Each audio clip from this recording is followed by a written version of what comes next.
Hi, I'm Patty McDonald, the founder of Apex Leadership, and I'm about to be on the Online Prosperity Show. And in this episode, it's so exciting how deep we go into my own personal transformative journey and all the ways that we can apply these concepts to leadership and our own personal lives. And I'm so excited to share this episode with you all.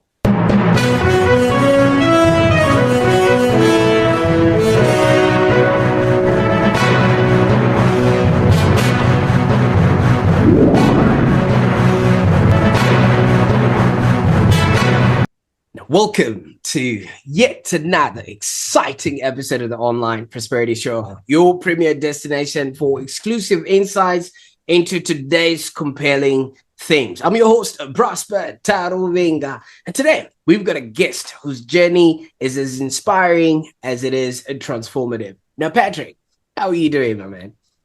I'm good, Prosper. Thank you so much for having me.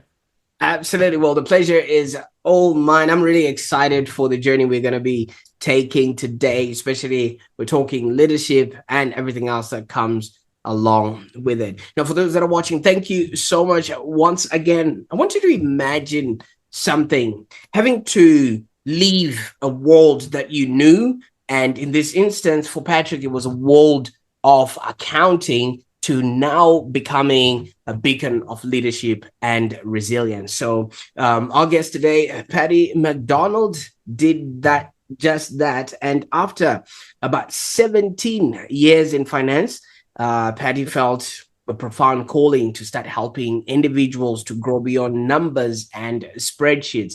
And this led him to establish Apex Leadership, where he empowers purpose-driven leaders to align their vision with their values, fostering high performance cultures and resilience. Okay, so in today's episode, we're going to dive into Patrick's remarkable journey, exploring past experiences, what he's working on right now, and also the unique methods that he employs to inspire leaders. And we'll uncover the invisible lessons from his path and discuss how you, our valued listener, can relate and benefit to these insights. Now, I want to ask you something before we get started, to the person that's watching right now. As we navigate this conversation, I want you to think about a moment where you actually felt a profound shift in your career or personal life, and maybe share that experience in the comments below so that we can all, celebrate the success that you've had so far. Because I love to hear stories and reflections of people that are transforming in their day-to-day life. Now, Pat, I could go on and on talking about things that I'm not even qualified to start on. You had a stint for 17 years in accounting before you founded Apex Leadership. And I think that's quite the leap. What actually sparked this career shift, if we may start from there? Yeah, absolutely. And thanks for the introduction. That's such a beautiful and concise way of summarizing what's been a profound and life-changing journey. So I might borrow that at some point as well.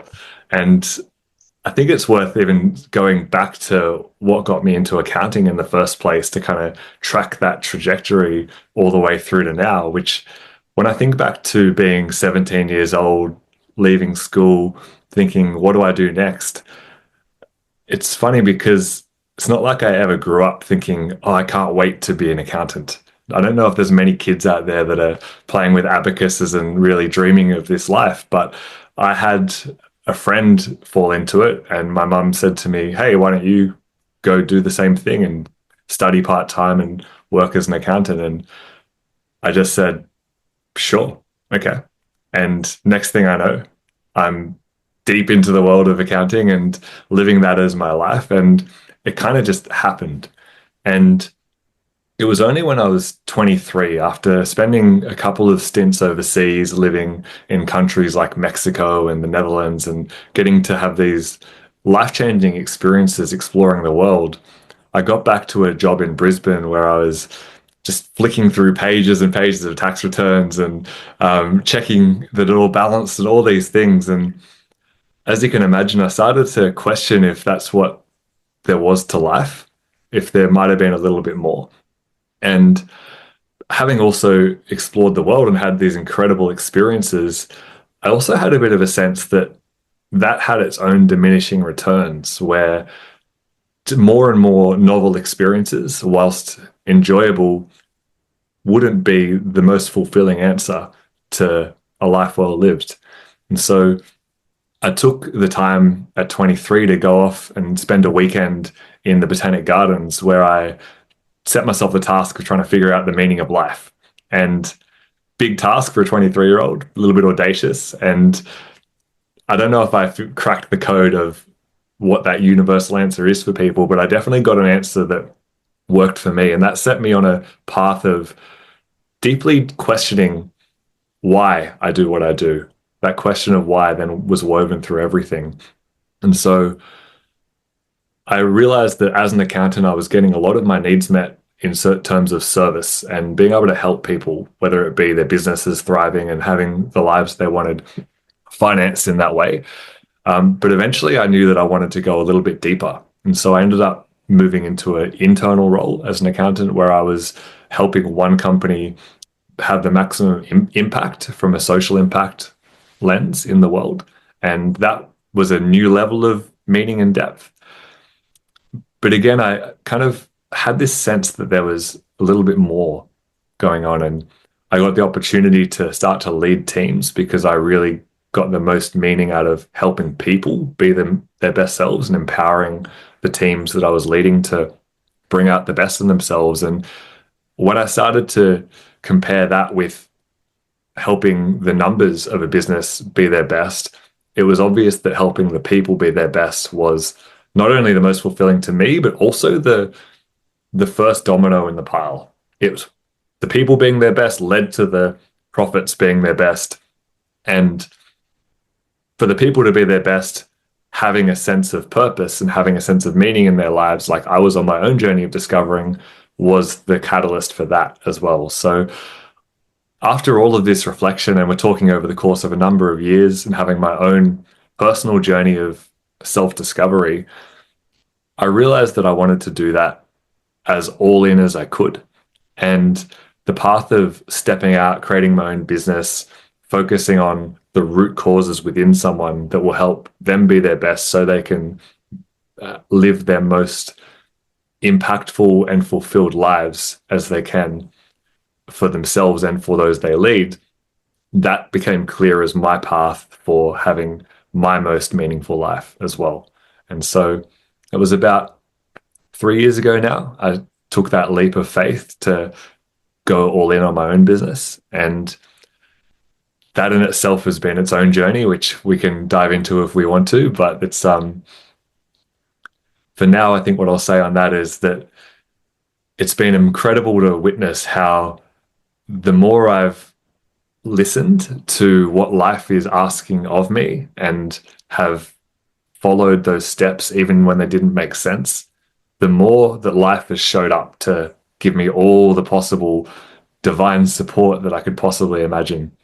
And the magic and the incredible joy that has come alongside that, not only in my business and in my other ways I couldn't have imagined, like family and creativity and other paths of life, it's just been blowing my mind on a daily basis. So I'm really passionate now about helping others have similar journeys of their own nature and continuing to see what mine has in store as well.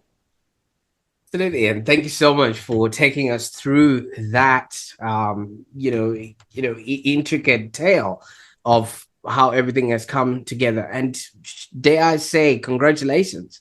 You're no longer a statistic, because you know what they say about businesses and getting past the 3-year mark. So officially now, this is year 1 of getting started in the business, but we'll get there. So I just wanted to put that in there. Now, at 17, obviously, you're not an adult and you're very impressionable to the people that are around you. Now, from what you have said, it just dawned on me that so many people are living lives that they have been prescribed by those that are around them, because you did say, mom just said, just because friend is doing this, why don't you go ahead and do that? Now, can you maybe comment on that a little bit? Because so many people now end up in places they didn't want personally to be, Mm. only predicated on, the influence of those that have been around them or those that came before them. Absolutely. Yeah. And I'll say for my own journey as well that I'm incredibly grateful for that chapter of my life. It has given me such a solid foundation for the rest of my life to be built on top of. And also at 17, I didn't have the self awareness or the worldly knowledge to make any better choices as well. So it was the wise decision at that age to listen to my mum. And that's often the wise decision. So I think what's important for people to remember, and I'm still someone who needs to remember this, and just want to caveat everything I say here with that I'm learning all of this stuff as much as anyone. So can be easy for these kinds of conversations to sound like the speaker has figured it all out, but we're all in this journey of life together. And I think what's important for us all to remember is that what's really deeply important to us is an evolving, unfolding process. And so the answers I have today are different and more layered than they were 5 years ago, and definitely than when I was 17. So our truth can shift, but if we're really listening and really looking deep within, it'll start to have patterns and flavors that really speak to our soul and our heart's calling in life. And those clues, once added on top of each other and starting to compound to bring us back to some accounting terminology, then they start to build the story of our own life that we can look back on at the end of it and go, wow, that was a story that I was just so blessed to live because it was my story, not because it was someone else's. Absolutely. And I quite like that. And you're absolutely right, because, when people are watching this, they might just, take things at face value or out of context, which is not what is intended. So thank you so much for verifying that. Now, having traveled to places like Mexico and all the other places that you went to, the Netherlands and things of that nature, that presented somewhat of a pattern break in your Mm. day-to-day life and things of that nature. First of all, what were some of the highlights that when you were in those places, you started realizing, wow, life can be totally different, or life can actually be much more than what I thought was from the corners of my own postcode? Yeah, look, it's amazing what travel can do. I'm sure there's many people have had this experience. For me, the first one was I lived in the Netherlands on a student exchange for 6 months, and I grew up in a town called Newcastle, which beautiful place to go back to now. I love visiting, but growing up, I felt like a misfit. I felt like I didn't belong with the standard narrative of not only what a child in that environment was, but especially the definition of masculinity that seemed to be presented to me. And I often felt like I needed to really alter and dilute who I was to fit in. And when I went over to this experience living in another country, surrounded by actually living in the same building as 300 other students from around the world who had come to have the same experience, who are all seeking this expansion and self discovery, I realized that there is no model of how to be a human. You can be whoever you want to be. And it gave me that permission to really start to experiment and explore just how I can navigate life. And so that was the first one that just felt like this stepping through a portal into a whole nother dimension that really shifted my trajectory. And then from then, some of the travel experiences, well, I mean, just absolutely mind blowing, whether it be swimming with dolphins in the middle of the Pacific Ocean near the Galapagos Islands, being able to participate in Rio Carnival, being able to volunteer with orphans in Colombia, and having this contrast where at the time of that, for example, I was actually working remotely as a digital nomad having clients back in Australia, some of whom were millionaires, and I was advising them on their finances and hearing all of their challenges as humans, where I'd have this conversation over Skype back in the day, and I'd meet this person who had all the material things you could imagine. And then I'd go and connect with this orphan in Colombia, or maybe I was staying at a homestay in Guatemala, for example, another time. And these people who on the surface had very little materially, and yet their happiness was through the roof. And so I had this other paradigm shattering experience that showed me that, okay, money is a thing. Money is definitely going to have an influence on people's choices and people's freedom to go certain paths, but it's not the same thing as happiness. And there are other things here that are important in life. And so to be able to expand my horizons, travel was like nothing else in terms of getting me on that path. There's been other experiences since that have also opened me up in new and exciting ways, but that was definitely transformative for me as a 20-something-year-old.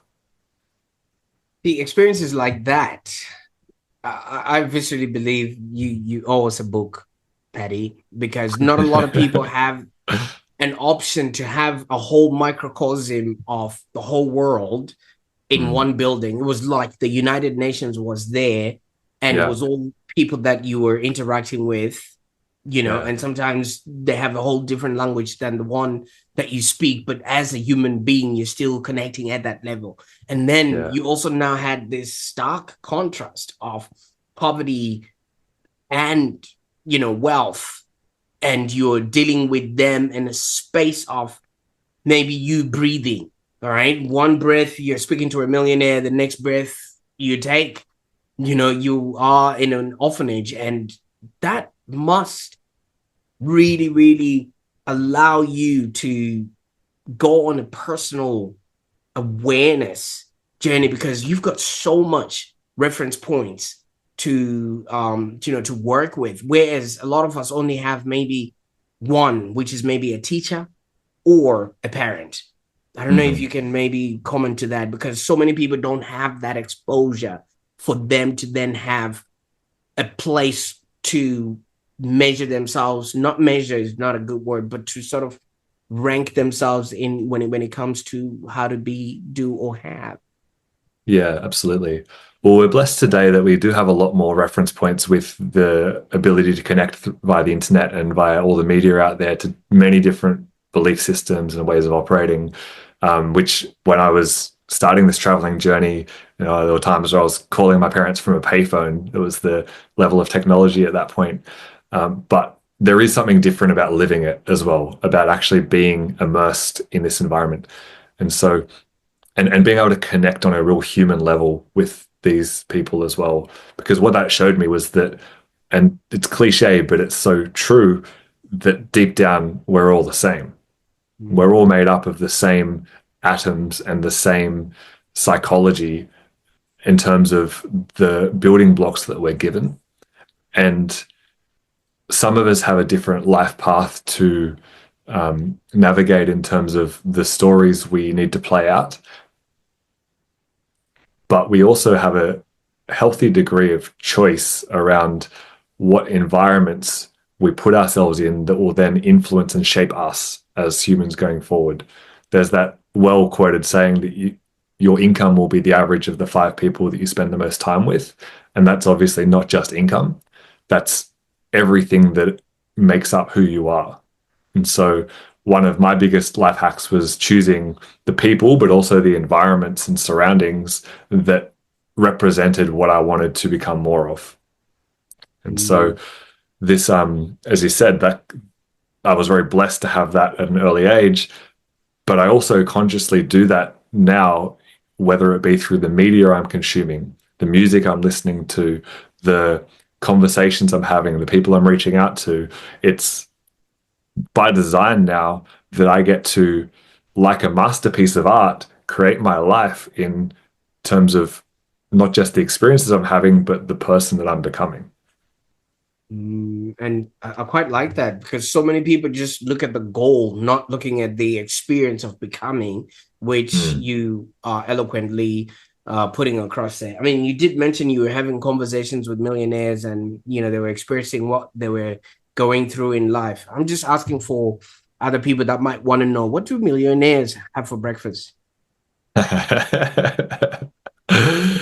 Look, it's as diverse as it is for the rest of us. And I think like just in terms of I thought what you're going to ask, and I'm going to answer this question is what are millionaires, what keeps millionaires up at night? Because what I was really fascinated to see is that millionaires have just as many, maybe even more money worries than the rest of us. There's that great line in a rap song, "Mo money, mo problems." Like it's true because, and I've just seen this for myself. One of the happiest times of my life was as a like 21-year-old in the Netherlands when I had no money. I was like sometimes going into negative because I was a student, and I remember like kicking a football around in the park with my friends over there, thinking, "Wow, I don't think I could be happier than I am right now. This is just perfection." And obviously, I'm very blessed and happy with my life now, and it's a different flavor. But in some senses, I also have more stress and more worry because I have more to lose. So, this pedestaling of millionaires or anyone who has something we think we don't have is often a myth. It's often something that looks very narrowly at one particular trait, and we don't look at all the shadow sides of what that trait also brings along with it. And so the ultimate kind of thing that leads me back to is great, whatever I am now, with the balance of all the whole spectrum of challenges and benefits, is exactly where I'm meant to be. And it's perfect. And as Tony Robbins says, I can choose to focus on the challenge and what's bringing me down, or I can choose to focus on the beauty and the positivity that's there because everyone has both at their disposal.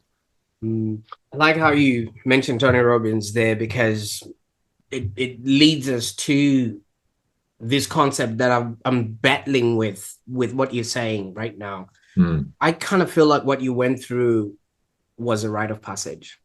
All Mm. right. Tony Robbins gets people over a lane of hot rocks, right? And then it's just for you to face Mm-hmm. your fears and figure Mm-hmm. out, that you anything is possible or you can possibly do that thing. And now that you've mentioned that, I kind of feel like it's apropos that traveling, those experiences, those people that you're meeting was really creating that much needed pattern break that so many people don't get to experience because everybody just goes from kinder, then go to prep school, then junior school, then they go to high school, and then it's just a linear sort of way without something that creates that formidable learning that Mm-hmm. you too can go and lead yourself. I don't know how you can comment on that one. Look, I love that. I'm a big fan of rites of passages, and I have so much gratitude to the cultures that have brought those into our mainstream because one of our biggest challenges as a Western society is that there is no formal rites of passage for most people growing up. And so we have a lot of, you know, let's speak about men. We have a lot of men walking around who haven't yet had that initiation into manhood from being a boy, and so still carrying around a lot of the beliefs and patterns that were present as a boy. And I definitely had that in my early 20s, that where people would call me an adult, but reality was I hadn't yet done what was necessary to become a man.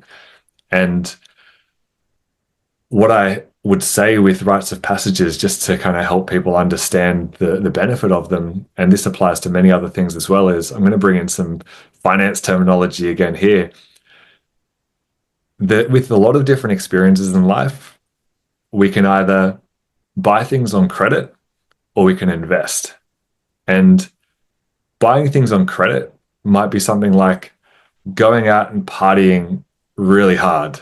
And that will be a fun experience in the moment, and then we'll pay for it later.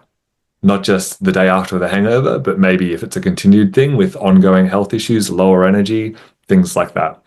Not to say that we shouldn't do it, it just has a cause and effect. Saving and investing is doing the hard thing first for the delayed gratification of much greater compounding returns. And so something like a rite of passage is consciously choosing, sometimes unconsciously, sometimes these rites of passages come to us when we it's just meant to be something we have to face. But if we have the opportunity, there are rites of passages out there we can seek where we face our fears and face discomfort head on, choose to go into it, and come out the other side stronger. And then for the rest of our lives, we get to reap the benefits of being that stronger individual. So this is something that, as someone who advised people on their finances for over a decade, I very much have this inbuilt belief that if we can take the hit for the short term now for a lifetime of benefit, it's just an investment that makes sense. So this rites of passage is one of the hardest things for someone to go through, depending on, you know, the type of rites of passage out there. But it makes life so magical and so worth it. And yeah, there's a lot we could speak about on this topic, but I'll pause there to let you unpack what needs to be unpacked. Oh, absolutely, because with every response, that's another episode in and of itself. So I don't know how much time you've got, mate. Now, the one thing that I really like about that is it's available, but not so many people have it. And while you were on your journey, I did come across, a part where you underwent some sort of breathwork journey that then gave you the clarity that you now have, because so many people have clouded vision because they haven't been exposed to a lot and they don't have reference points for them to then say, I can maybe match myself to that or and liken myself to that. The only, examples that they have are obviously people that are also fully grown babies that haven't actually undergone that rite of passage that you just sort of mentioned about. So maybe can you share more about this transformative experience that you had that then clarified your path to then decide coaching is the thing for me? Okay, so what the experience that you're referring to is one where I tried a modality called shamanic breathwork. And there are many types of breathwork out there. People are probably familiar with Wim Hof and many of the other breathwork options. And for me, what this did was it allowed me to breathe past the level of my conscious mind, where my mind, like many of us, is very active and always telling me the story of what's the most present in my reality, where do I need to act, but from a place of fight or flight anxiety. My mind's often telling me the story of, okay, you have to take out the dishes, you have to take out the bin, you have to do the dishes, you have to respond to that client, you have to do all these things that if I don't do them, I won't be okay. And this is all coming from the place of responsiveness, reactiveness in the moment versus clearing that away and getting to a deeper sense of my position in my wider story. And through this breathwork practice, it allowed me to really open up the awareness within myself of a deeper calling. And it just became really clear to me in that moment that coaching was the path to be able to support people in the way that was most aligned to my skill set, to what I found meaningful, to what I could provide the most impact with what I do. People might have heard of the Ikigai concept, right? It was sort of the merging of all four of those quadrants. And then the next obvious action was to leave my employment. And there's obviously a sense of fear that can come with an action like that. And so, in that state of being deeply connected to what is my path, the fear is in the context of we're doing it anyway, because the fruits on the other side of the fear are worth it.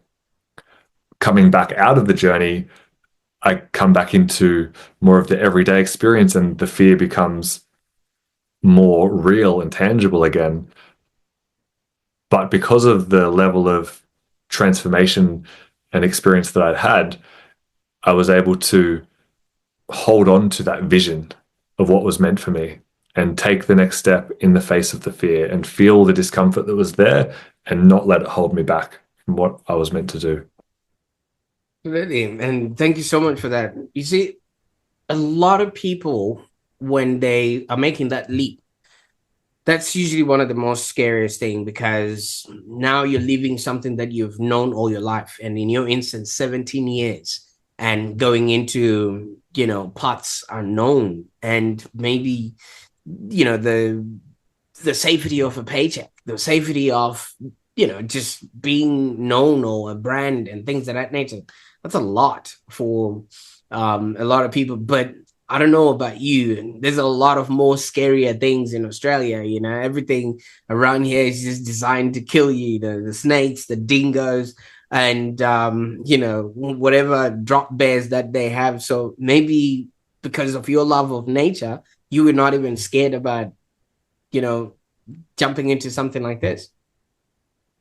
Yeah, I feel like fear as a topic is something that we can unpack a little bit more here because it is so fundamental to our experience of life. It is a part of life, and our relationship to it is what can help guide our decisions and our ultimate path.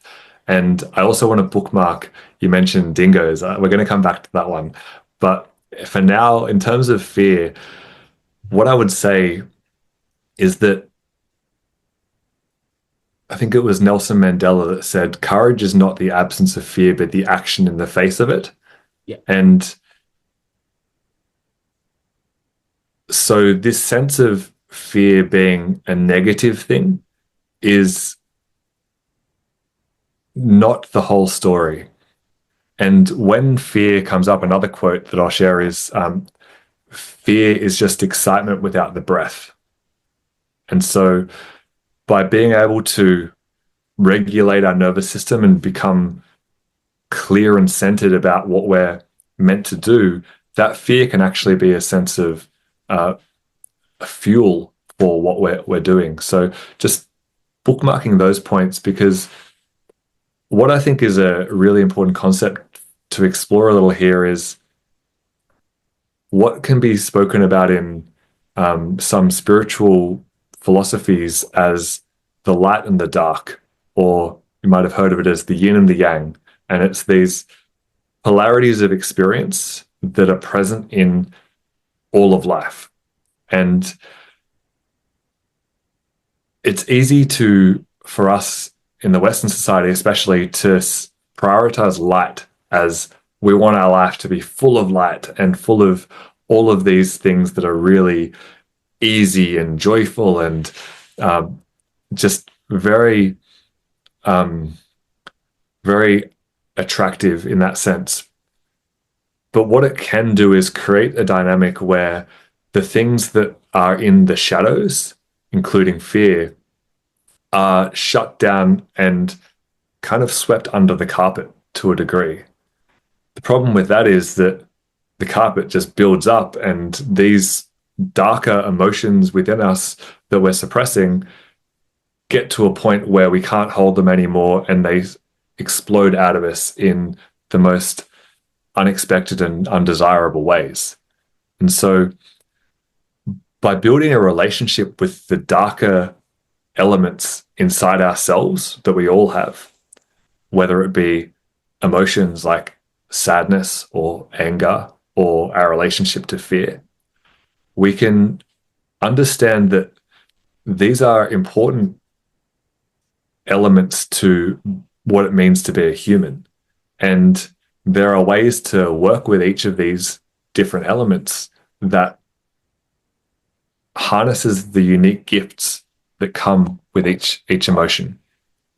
And for fear, the gift can be that this is a strong clue that you have the opportunity to step into a level of courage that you've never stepped into before. And now there's obviously discernment that if you're standing at the top of a 100-story building and there's some fear about what happens if I jump off the edge, healthy fear, probably listen to that and don't jump unless you're wearing a harness. But if the fear is, do I reach out to that client that I think is the perfect fit for my offer, then maybe there is an element of rationality as to like, how do I do it? But the majority of the fear coming up is going to be our own nervous system trying to keep us in a reality that is the same as it's always been, because growth and comfort often don't coexist. And so the fear wants everything to stay the same. The courage wants us to live our fullest, most expanded, truest lives. I love that. Feel the fear and do it anyway, because it's an opportunity for you to really step into that which you are meant to be and more. And what if it's dingoes that is chasing you? Yeah. And so, look, this is pointing to a fact that a lot of the way that we operate as humans comes from our primal biology and our wiring that has evolved over millions, hundreds of millions of years, right? And so a lot of the psychological patterns that come up are just more nuanced versions of the primal physical and physiological reactions that we would have if we weren't living inside these comfortable walls that we all have around us. And so let's take the relationship between predator and prey. So if a dingo is chasing a kangaroo, that kangaroo's fear response is going to kick in, and the adrenaline is going to kick in to help it run faster, to put blood into its muscles and all the things it's going to need to have its best chance of escaping. And so this is healthy, right? Because it's a genuine response to that situation. Let's now look at the current situation with humans and a predator. In most situations, with a human coming face to face with a dingo, that dingo has a much higher chance of being killed than the human does. And they react accordingly. So most dingoes will move away from humans out of fear of what's being done to them around the country, which is mass scale killings. And they also are really interesting animals because they have the ability to hear a human heartbeat from up to 30 meters away. And so they will be able to recognize that if we're in a state of anxiety or fear, that will actually has typically over the last couple of hundred years been bad news for them. So they will move away from that. I've been blessed to have the opportunity to meet some dingoes face to face in a wildlife sanctuary where they were well looked after and were in an enclosure. But going in that enclosure with them and getting to come face to face with them, my personal experience is that these animals are biologically wired to take down prey smaller than humans. And when they come face to face with a human, they typically have a very non-threatening response. And so coming back to fear, what has been my experience there is that there was fear the first time I came face to face with a dingo, but it wasn't a rational fear. And so I did it anyway. And the benefits of that was getting to experience the magic and beauty of this animal, which was one of the most calming, grounded, gentle presences I felt around any animal, because it's like a true leader, it has the ability to know that it has power, but also know that it doesn't need to use it most of the time. And I quite like such experiences because, it really puts a lot of things in perspective. And you are right. We have nothing to fear but fear itself. We're in the Mm-hmm. protection of, these buildings, nothing sinister can come our Mm-hmm. way unless maybe you poke an electric socket with a fork, and then, yeah, obviously something will happen to you in Mm-hmm. that sort of instance. So the people that you're now working with are leaders, and obviously they're not Mm-hmm. going to be seeing a dingo within a mile, and no dingo is going to Mm-hmm. be seeing them, but they are dingoes in their day-to-day life, which is basically, profits, purpose, and people that they have to deal with, and how to actually manage and balance all of that. And it becomes a lot overwhelming for so many people. How are you addressing all of this with the coaching that you're doing and empowering them to actually unlock their peak performance and for themselves and their team? Yeah, beautiful. I want to say one more thing that I feel can articulate my point slightly better here, which is that the statistics show that there are more people bitten by other humans in New York City alone every year than there are people bitten by sharks in the entire world. Yeah. Mm. And so when you go to New York City, how afraid are you of being bitten by a human versus the fear that a lot of people have around swimming in the ocean because of a shark? Sure. And what I exactly. And so this is not to say that like those fears are unfounded. It's just to say that fear is an emotional response, not a logical situation. So if we try to base our actions off of that emotional response, most of the time it won't yield a logical outcome. So what's I found to be most effective, and this comes for leadership, it comes for decision making, it comes for any way we want to live our life, is when there's a strong emotional charge to something, fear included, is to, where possible, pause and really have the self-awareness of what is happening in my body, work with that emotion in a number of ways that are available. And once that emotion has settled, then make the decision from a more centered and grounded place. And so coming into then the way that leaders can apply some of these philosophies into balancing profits, purpose, and people. And ultimately, look, I see some of these things as the fruits of the tree.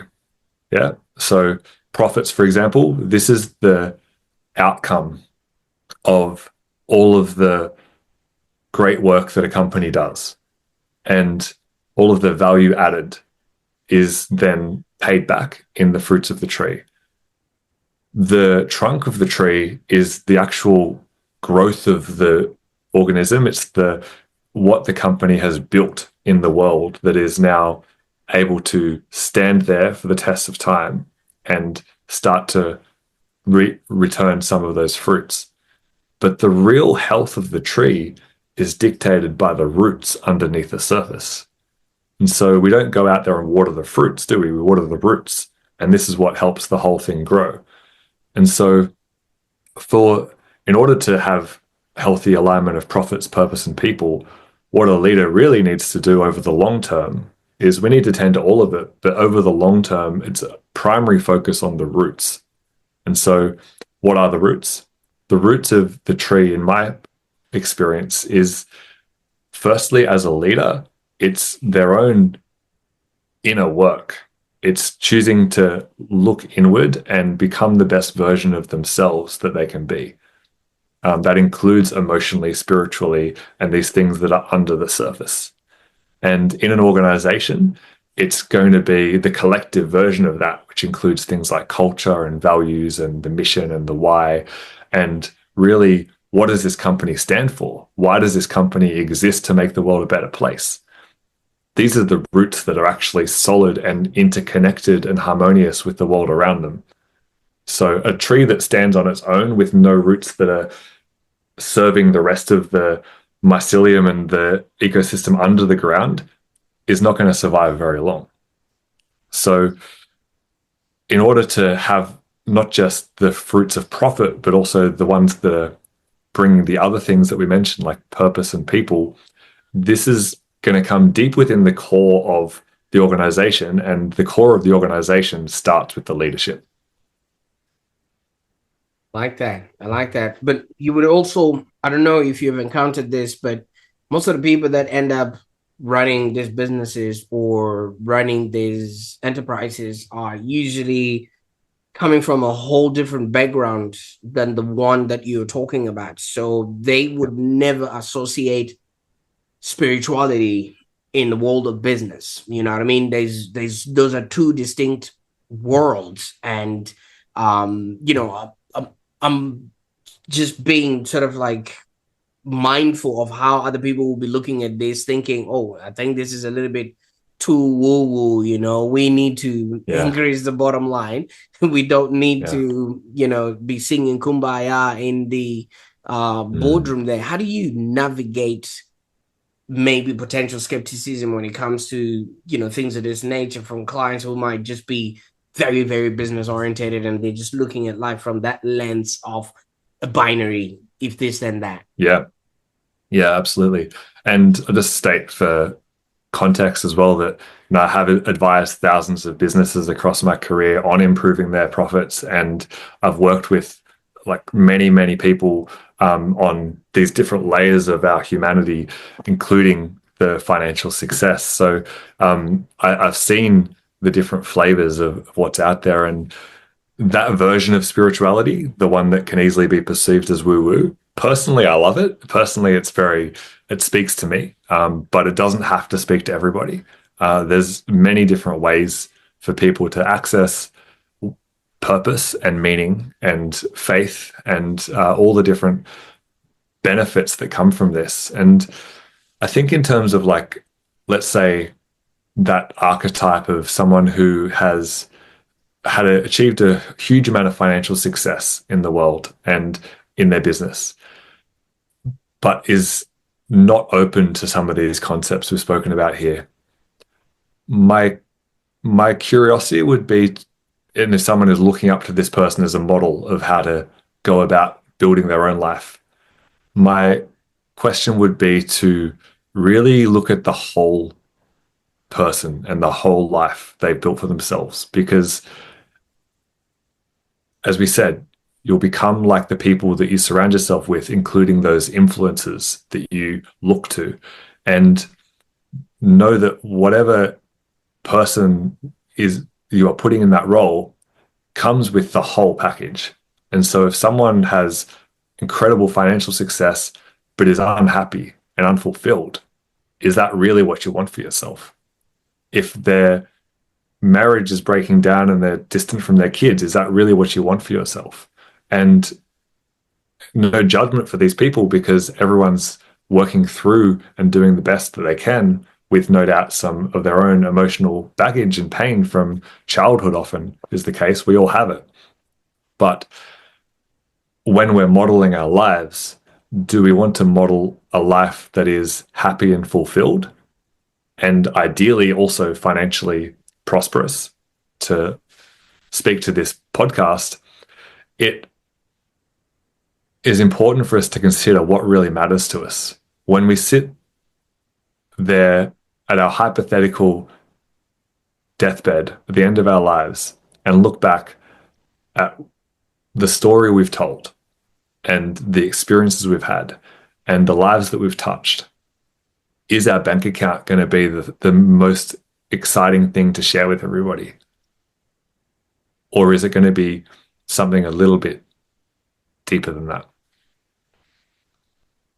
It's Absolutely. And I quite like how you frame that, because so many of us really major in things that don't really matter, and, put extra effort to win a race. And this is a race to the bottom. And so many people really want to win that race. But for somebody who's considering maybe similar transformations or such a transformative journey that you've had and experienced and lived, maybe can you give us a couple of practical steps that you can maybe recommend that somebody can take in order to align where they are, maybe their career, their business, their family, to maybe their Yeah. deeper calling? And while you're at it, if they need help from you or from Apex, maybe you can point us to that direction of how people can get a hold of you. Yeah, absolutely. And I will actually just add one little capstone to the last question you had there as well, because it is really important, I feel, for people to align their lives with what truly matters to them in the long run of their entire life. But as you said, for a lot of people, it's the day-to-day grind, and it's just getting that next bill paid so we don't go underwater. And I understand. I get it. I've been there in my own life at times as well. And what I will say is that the people that I've worked with and the people that I've seen and modeled my own life after, that have prioritized the long-term investment that has that compounding return in our lives, the profits and the financial abundance, it looks after itself, often in the most interesting, surprising, creative ways that we couldn't script if we tried. And to make this more tangible, if you think about someone who has really, I guess one example I can use here is, think about people who win the lottery, right? These people all of a sudden have millions of dollars come to them, and financially they've now got access to a level of options and lifestyle that they never did before. But as a human, they haven't done any work to up level to the ability to hold that wealth and be a custodian for that in the world. And the statistics show that the vast majority, almost all of them, lose that money within a very short amount of time, and often end up having significant life consequences that would make them wish they never won that money in the first place. And it can be the same with our incessant focus on profits first with nothing else, whether that's for ourselves or a company. Is, let's look at other examples where companies like Enron or Arthur Andersen have done amazing at boosting their profits at the expense of their values, and then their reputation and profits went down the drain. So these are just examples that point to this truth that when we invest in what matters first, the fruits of the tree will grow, and they'll be, not only will they be abundant, but they'll be delicious as well. We don't just want a tree full of rotten apples. So this is why the work we do is so important. And this work has many flavors. You asked the question of how can someone go on their own journey of this? And it's a great question, because for everybody, this journey is different. And what I would suggest is that it's firstly an internal shift. You don't need to change anything. All you need to, or one option, I don't like to tell people they need to do anything. One option you have here is to start to just ask yourself the question on a regular basis: why am I doing this? Just really make the why way more important than the what. And as Simon Sinek says, people don't buy what you do, they buy why you do it. And so if you are so clear on why you are doing every action in your life, there won't be any excuse or space for you to be doing things that aren't leading you in the direction you're meant to be going. And so this is an internal shift that can really support people. On an external level, I think it's so powerful to be able to lean on the support around us. And so we often have blind spots in this work, and we often need to be able to have someone else open up the space for us to be able to see what was right there in front of us all along.